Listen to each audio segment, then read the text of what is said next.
Información precisa, completa, veraz, objetiva e independiente. Directo a tu pantalla.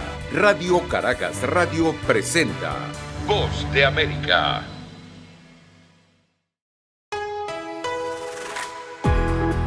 La Voz de América presenta Buenos días, América. Desde Washington, la actualidad informativa.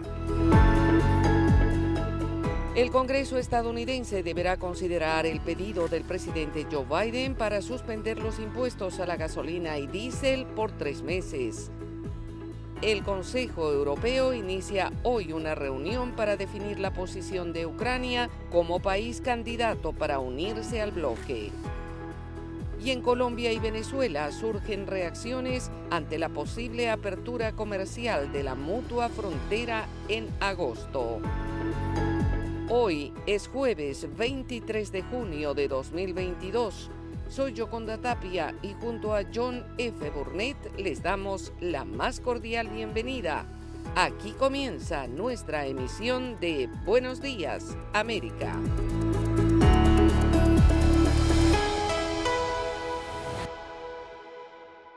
El presidente Joe Biden pidió cooperación a nivel federal, estatal y de la industria privada para combatir los precios récord de la gasolina, proponiendo una suspensión de 3 meses del impuesto federal a la gasolina. Y la oposición de legisladores dentro de su propio partido y del lado republicano da muestras de que no será muy fácil concretar su propuesta. Haciendo alusión a las familias estadounidenses, el presidente Biden dijo que merecen un alivio financiero mientras presionaba al Congreso para que actuara, al tiempo que comentó que la suspensión del impuesto de 18,4 centavos por galón no era suficiente.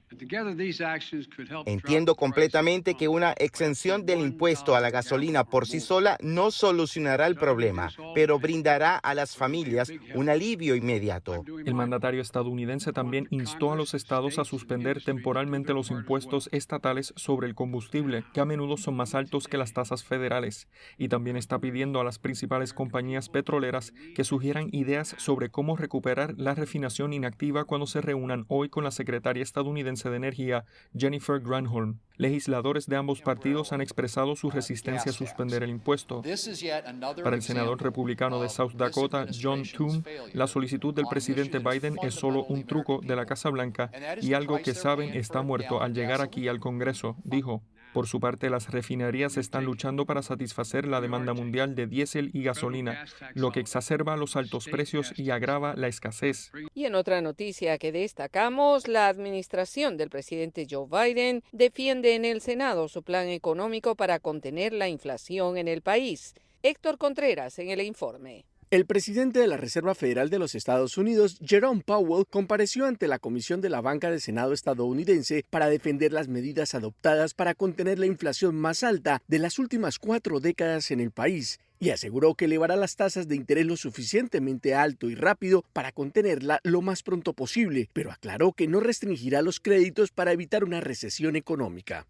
La Reserva Federal, el equivalente al Banco Central, asegura que las políticas monetarias implementadas, como el reciente aumento de 0,75 puntos en los intereses, buscan un aterrizaje suave para la economía estadounidense y Jerome Powell dijo: En la Fed entendemos las dificultades que está causando la alta inflación. Estamos firmemente comprometidos con la reducción de la inflación y nos estamos moviendo rápidamente y bastante pronto.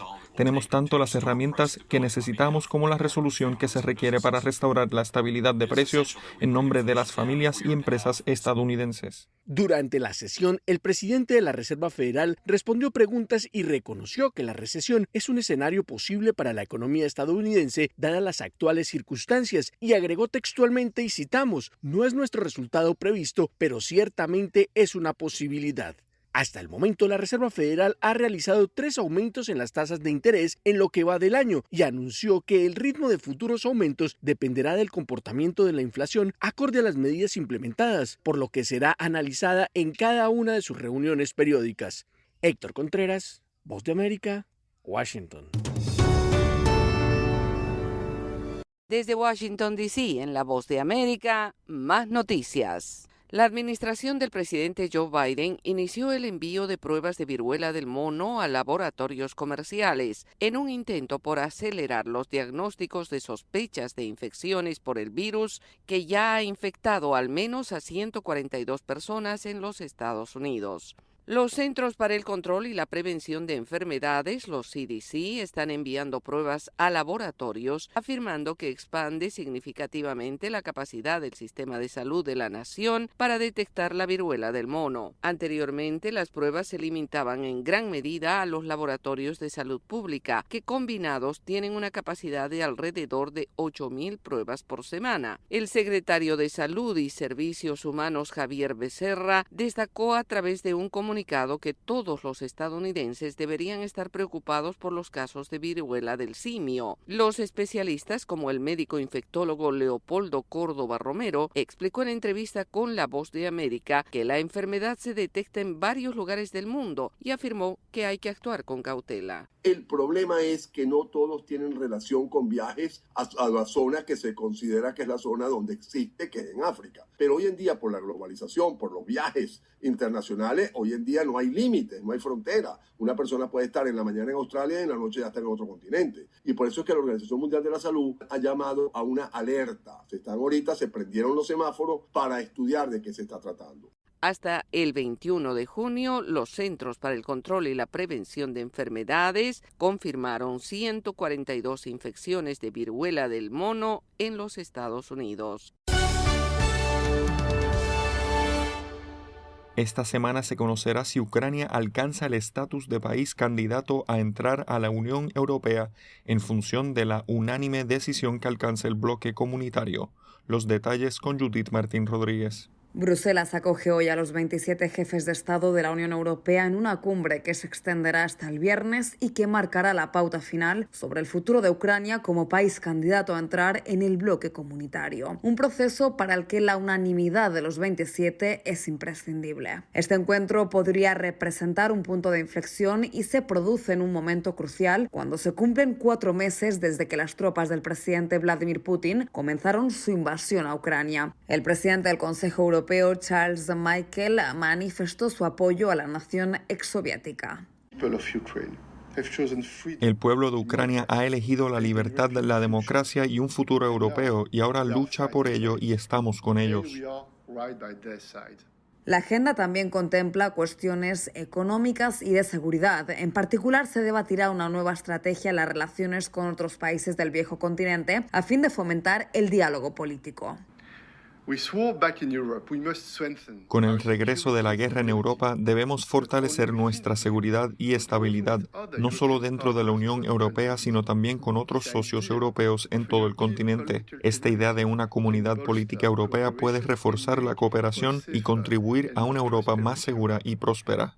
Paralelamente, en el frente de guerra, las fuerzas rusas continúan ganando terreno al este de Ucrania, en la histórica región del Donbass, objetivo principal del Kremlin y territorio con una fuerte tendencia prorrusa. Según el último informe de la inteligencia británica, la presión aumenta en Severodonetsk, una importante ciudad de la provincia de Lugansk, que junto a Donetsk conforman la región del Donbass. Y mientras se intensifican los bombardeos en territorio ucraniano, se mantienen las amenazas sobre Lituania por su bloqueo ferroviario a los trenes procedentes de Rusia, aislando así a Kaliningrado, un enclave ruso a orillas del mar Báltico, situado entre Lituania y Polonia. Desde el Kremlin advirtieron que el veto de Lituania al tránsito de mercancías rusas conllevará respuestas más allá del nivel diplomático, y funcionarios rusos advirtieron que si Lituania no cambia su estrategia, se impondrán medidas que afecten a la población. Judith Martín Rodríguez, Voz de América.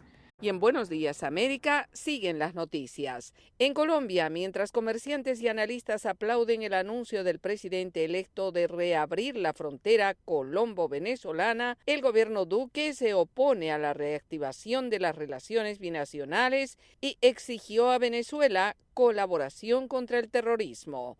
Manuel Arias con el reporte. El anuncio del presidente electo de Colombia, Gustavo Petro, de reabrir las fronteras para el comercio a partir del 7 de agosto llenó de esperanza a los comerciantes de la zona, golpeados por la crisis binacional y la pandemia. Sí, que la abran porque todos necesitamos libre comercio. Sería una oportunidad para los comerciantes de aquí de la zona, se reactiva la economía aquí en la frontera. Por su parte, y consultado por La Voz de América, el ex canciller colombiano Julio Londoño Paredes dijo que el anuncio es el preámbulo de la reactivación de relaciones diplomáticas plenas entre los dos países. Es imposible que dos países con 2.219 kilómetros de frontera, con 2 millones y tantos de venezolanos en nuestro territorio, con una serie de personas de origen colombiano ubicadas en Venezuela, nos demos la espalda. Tiene que haber un contacto y un diálogo, y yo creo que eso va a redundar en beneficio especialmente de los habitantes de la frontera. Sin embargo, el mandatario saliente de Colombia, Iván Duque, quien ha reiterado que restablecer relaciones con el gobierno de Nicolás Maduro es un retroceso, exigió a Venezuela entregar a los líderes de la guerrilla, que afirma se encuentran en su territorio. Las fronteras no han estado cerradas, las fronteras están abiertas. Aquí lo importante del lado venezolano es que no haya connivencia con el terrorismo, porque allá está Pablito, porque allá está Antonio García, porque allá está Iván Márquez. Entonces, que los capturen y los extraditen para que le muestren a Colombia que hay voluntad de colaborar con nuestro país. Aunque Gustavo Petro anunció que se comunicó con el gobierno venezolano, aún se desconoce si Nicolás Maduro será invitado a su posesión como presidente de Colombia el 7 de agosto. Manuel Arias Naranjo, Voz de América, Colombia.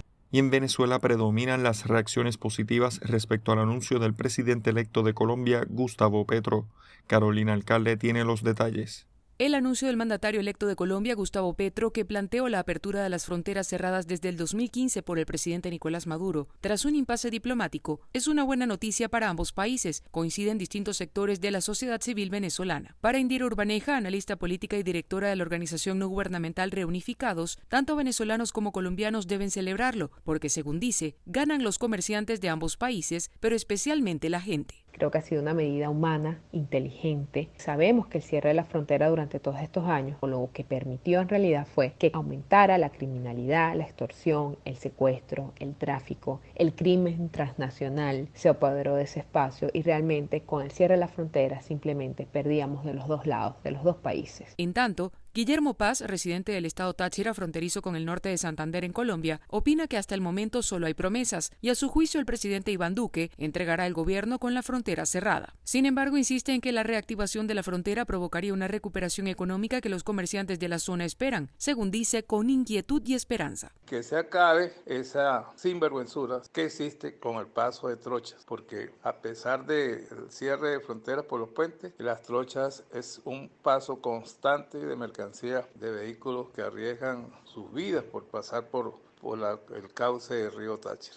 El jefe de Estado venezolano reaccionó en Twitter refiriéndose a la conversación con Gustavo Petro y reiteró que hablaron sobre la disposición de restablecer la normalidad en las fronteras, así como temas sobre la paz y el futuro próspero de ambos pueblos. Carolina Alcalde, Voz de América, Caracas.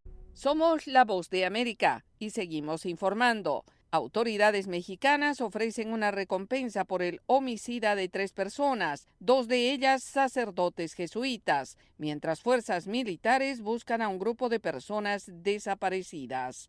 Sara Pablo con los detalles.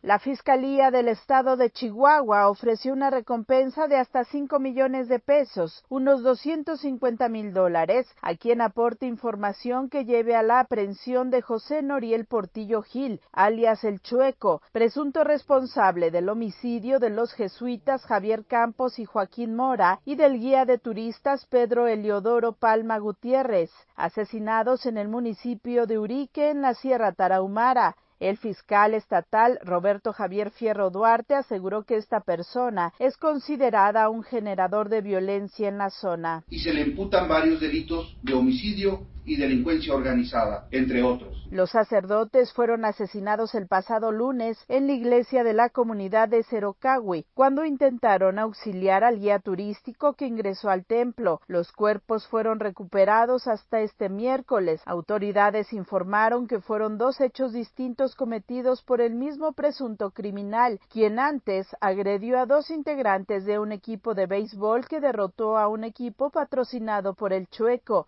El fiscal detalló que 250 elementos del ejército fueron desplegados en la región para garantizar la seguridad de la población y emprender la búsqueda de 2 personas que se encuentran desaparecidas. Las personas privadas de la libertad son 2 habitantes del lugar y no turistas. El Papa Francisco manifestó su consternación por el asesinato de los 2 religiosos jesuitas y de un laico. Expresó: ¿cuántos asesinatos en México? La violencia no resuelve los problemas, sino que solo aumenta los sufrimientos innecesarios. Sara Pablo, Voz de América, Ciudad de México. Y en Guatemala, la migración de guatemaltecos incrementó en los últimos meses producto de la falta de oportunidades, el cambio climático y la inflación. Eugenia Sagastume tiene el reporte. Las previsiones de expertos en migración son poco alentadoras para el segundo semestre de 2022 respecto al flujo de migrantes irregulares hacia Estados Unidos, que seguirá incrementándose por factores económicos, según asegura Rosario Martínez, investigadora de Flaxo. La inflación que estamos experimentando, que se refleja en el incremento de la canasta básica vital, de los precios del combustible, pues definitivamente son otro factor que apremia. La Oficina de Aduanas y Protección Fronteriza reporta desde octubre de 2021 a mayo de 2022 la detención de más de 155,000 guatemaltecos, de los cuales 40,000 son menores no acompañados y 22,000 viajan en núcleos familiares. Otto Rivera, director del Observatorio de Derechos de la Niñez, CIPRODENI, asegura que los efectos del cambio climático es otro de los factores que provoca la migración de menores y de familias enteras. La crisis alimentaria, producto del impacto del cambio climático, pero hemos visto también sequías prolongadas. En tanto, Rosario Martínez agrega que estas condiciones van ampliando el perfil de los migrantes. Ya no tenemos solo trabajadores del área rural, sino estamos viendo nuevos perfiles, personas jóvenes que finalizaron sus estudios. Además, se espera que los acuerdos firmados en la Cumbre de las Américas se cumplan y que se centralicen los esfuerzos por erradicar las condiciones de pobreza, pobreza extrema y proveer de mayores oportunidades de empleo en el país. Eugenia Sagastume, Voz de América, Guatemala. Y la comunidad LGBTQ de Nicaragua tiene la posibilidad de contraer matrimonio en Costa Rica, el único país centroamericano que protege ese derecho. Donaldo Hernández ofrece el informe. Francisco Argüello y Víctor Pérez mantienen fresco el recuerdo del día que tomaron la decisión más importante de sus vidas. Para cuando cumplimos 2 años de relación, Víctor me pidió matrimonio y duramos 1 año planeando la boda. Víctor es nicaragüense y Francisco costarricense. Al igual que ellos, varios nicaragüenses cruzan la frontera en busca del matrimonio igualitario, ya que en mayo de 2020, Costa Rica se convirtió en el primer país de Centroamérica en aprobar ese derecho. Desde esa fecha, las autoridades registran más de 1.500 matrimonios entre personas del mismo sexo. Recibimos el cariño de muchísimas personas, realmente tuvimos 100 invitados y una gran parte era una boda binacional, porque de hecho había un montón de nicaragüenses y había un montón de costarricenses. A pesar de la felicidad de tener 7 meses de casados, no todo ha sido fácil. Tengo amistades que hasta me dejaron de hablar por eso, aún sabiendo de que yo era abiertamente homosexual. Esta pareja empresaria cuenta que vivir en Nicaragua bajo condición de matrimonio representa un riesgo por la discriminación hacia la comunidad LGBTIQ+, preocupación con la que coincide el Observatorio de Violaciones a Derechos Humanos de Personas LGBTIQ+, quien registró 70 ataques en el año 2021. Solo 9 de los 35 países de América han aprobado el matrimonio igualitario. Donaldo Hernández, Voz de América. Momento deportivo en La Voz de América. Les informa Henry Llanos. El nadador estadounidense Caleb Dressel se retiró del Campeonato Mundial de Natación en Budapest luego de ganar apenas 2 medallas de oro. La Federación de Estados Unidos en natación sacó a su astro masculino del resto del certamen debido a problemas médicos no especificados. Simplemente no está bien para competir y nosotros tuvimos que tomar esa decisión. Tuvo que ser una decisión rápida, dijo la jefa del equipo estadounidense, Lindsay Mitenko, a la prensa. Mitenko dijo que no podía dar más detalles sobre las razones razones del retiro de Dressel, pero que éste pudiera decidir hablar sobre ello. Declinó decir si era un problema físico o mental. Dressel se había visto en muy buena forma y la Federación Estadounidense dijo que la decisión fue tomada tras discutirlo con Caleb, sus entrenadores y el personal médico de la delegación estadounidense de natación. Y en el Campeonato Mundial de Natación fue un día juvenil. La quinceañera canadiense Summer McIntosh se adjudicó ayer miércoles la medalla de oro en los 200 metros mariposa para conquistar su primer título mundial. Poco después, David Popovici, un rumano de 17 años, atrapó su segundo. Ambos tendrán que remar mucho más para poder alcanzar a Kati Ledecky, quien conquistó su 18º oro en los mundiales al formar parte de la cuarteta de Estados Unidos, que se impuso en el relevo 4x200 femenino. A sus 25 años, Ledecky quedó con 21 preseas tras ampliar su récord como la nadadora más laureada en la historia de estas competencias. Popovici se consagró en los 100 metros libres masculinos, luego que se proclamó campeón en 200 metros libres. Henry Llanos, Voz de América, Washington. Estas son las informaciones del mundo del entretenimiento. Desde Washington le saluda Tony Cano. La breve vida de Elvis Presley no es algo que encaje con la fórmula biográfica convencional, aunque muchos lo han intentado. Quizá era necesario un director tan feroz y visionario como Baz Luhrmann para hacer algo que evoca la esencia de los 42 años del rey del rock and roll, cuando se trata de una estrella tan singular y exuberante, cuya leyenda solo se ha intensificado y oscurecido a casi medio siglo de su muerte. Además, encontró a una estrella perfecta en Austin Butler, quien encarna valientemente al ídolo sin caer nunca en la imitación. Así lo destacan los críticos. Con Elvis, que se estrena en los cines de Estados Unidos este viernes, Luhrmann y Butler han creado algo gloriosamente desordenado. Una ópera maximalista de contradicciones, estilos, verdades, mitos, recuerdos y titulares. No da explicaciones, no se disculpa ni se preocupa por la lógica. En las películas sobre asesinos en serie, los depredadores trastornados suelen utilizar teléfonos para burlarse de la policía o decirles cuidadosamente a sus víctimas cómo van a morir. Sin embargo, en The Black Phone, el teléfono negro, es al revés, algo apropiado para un thriller de terror que cambia muchas de las fórmulas del género. El asesino en serie en la más reciente película de Scott Derrickson no tiene idea sobre el teléfono rotatorio montado en la pared, les dice a sus víctimas que no ha funcionado en años, pero ellos lo usan para comunicarse entre ellos.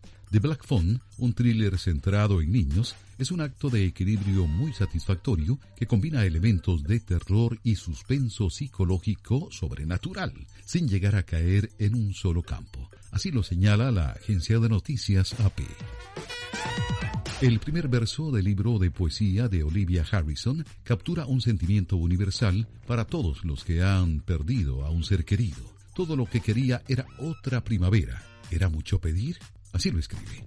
A través de los versos que siguen a esa pregunta, la viuda del ex-Beatle, George Harrison, se sincera sobre su esposo y sobre el dolor tras su muerte por cáncer de pulmón a los 58 años, el 29 de noviembre de 2001. 20 poemas para 20 años, un número que no es coincidencia. Diane Warren podrá finalmente agradecer a la Academia en noviembre.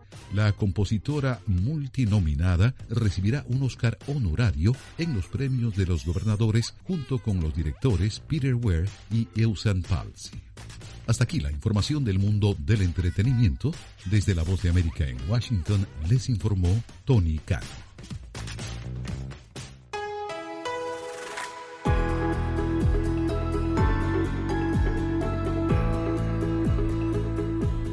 Y hasta aquí, Buenos Días América. Soy Yoconda Tapia y les agradezco su sintonía. Me acompañó en el programa John F. Burnett. Información precisa, completa, veraz, objetiva e independiente. Directo a tu pantalla. Voz de América en RCR 750.